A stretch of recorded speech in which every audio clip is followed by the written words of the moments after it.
একটা কথা আছে, শেষ ভালো যার সব ভালো তার। এটি যেহেতু আমার শেষ নির্বাচনী জনসভা, আপনাদের কাছেই আমি আবেদনটা রেখে গেলাম। আজকে নির্বাচনী প্রচারণার শেষ দিন বা শেষ রাত বলতে পারেন, এবং আনুষ্ঠানিক প্রচারণায় সব কিছু মাড়িয়ে গুটিয়ে আজ আমি সর্বশেষ জনসভায় আপনাদের সামনে এখানে এসে হাজির হয়েছি।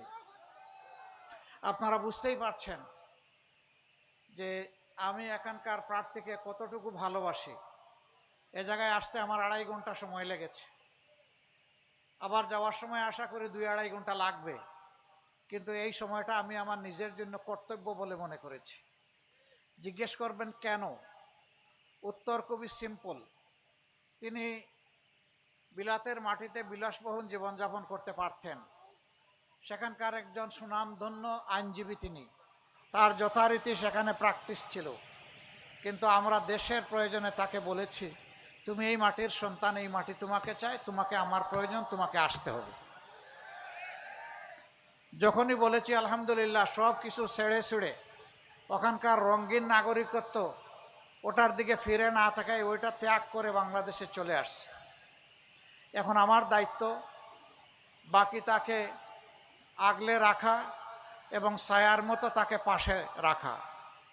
আমি এই বার্তা দিতে এসেছি, ঢাকা একবাসী আপনারা ইনসাফের জন্যে একটি দুর্নীতিমুক্ত, চাঁদাবাজ মুক্ত, মামলাবাজ মুক্ত, বমি দস্যু মুক্ত, একটা অপরাধ মুক্ত সমাজ গড়ার জন্যে এবং আধিপত্যবাদ মুক্ত একটা সমাজ গড়ার জন্য আপনারা এই সিটটা আমাদেরকে মেহেরবানি করে উপহার দিন। আপনারা যদি এই সিটটা উপহার দেন তাহলে আমি ধরে নিব যে বাংলাদেশের সবাই আমাদেরকে সিট উপহার দেবে। কারণ একটা কথা আছে, শেষ ভালো যার সব ভালো তার।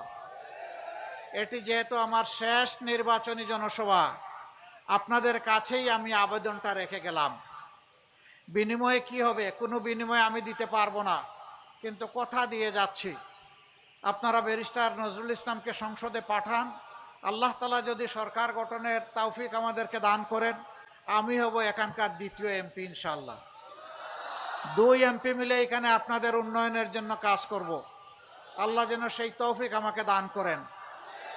এটা কৃষি নির্ভর একটা এলাকা, এখানে কৃষিকে ইনশাআল্লাহ আমরা শিল্পে পরিণত করব। কৃষকের হাতকে আমরা শক্তিশালী করব। কৃষি পণ্য উৎপাদনের আমি হব তাদের অংশদার, কারণ আমি একজন কৃষকের সন্তান।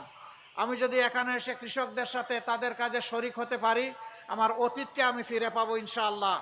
এবং আমি কথা দিয়ে যাচ্ছি যে কৃষকদেরকে সম্মানিত করা হবে, তাদের উৎপাদনে তাদের ন্যায্য বিক্রি মূল্য পাওয়ার ক্ষেত্রে, এমনকি প্রয়োজনে কৃষি পণ্য উৎপাদন হওয়ার পর সেটা সংরক্ষণেরও আমরা ব্যবস্থা এখানে গড়ে তুলব ইনশাআল্লাহ, যাতে কৃষি একটা শিল্পে পরিণত হয়।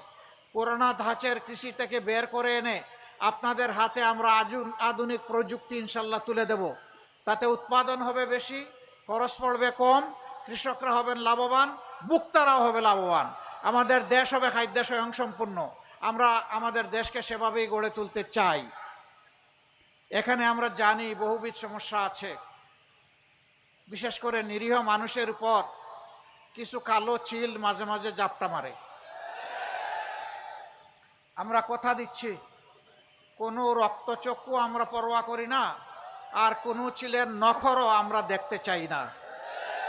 যদি আল্লাহ তাআলা আমাদেরকে সরকার গঠনের সুযোগ দেন, সবগুলা চিলের নখর আমরা কেটে দেব ইনশাআল্লাহ। এই এলাকায় কেউ আর চাঁদাবাজি, ভূমি দখল, দস্যুতা করার দুঃসাহস দেখাবে না ইনশাআল্লাহ তাআলা আজিম। সম্মানিত ভাই ও বোনেরা, সামাজিক নিরাপত্তার বড় অভাব। শিশুটি যখন স্কুলে যায় মায়ের বুক তখন দুরু দুরু করে কাঁপে, আমার সন্তান নিরাপদে ফিরবে তো? যখন আমাদের মেয়েটি বিশ্ববিদ্যালয় কলেজে যায় দুরু দুরু বুক কাঁপে।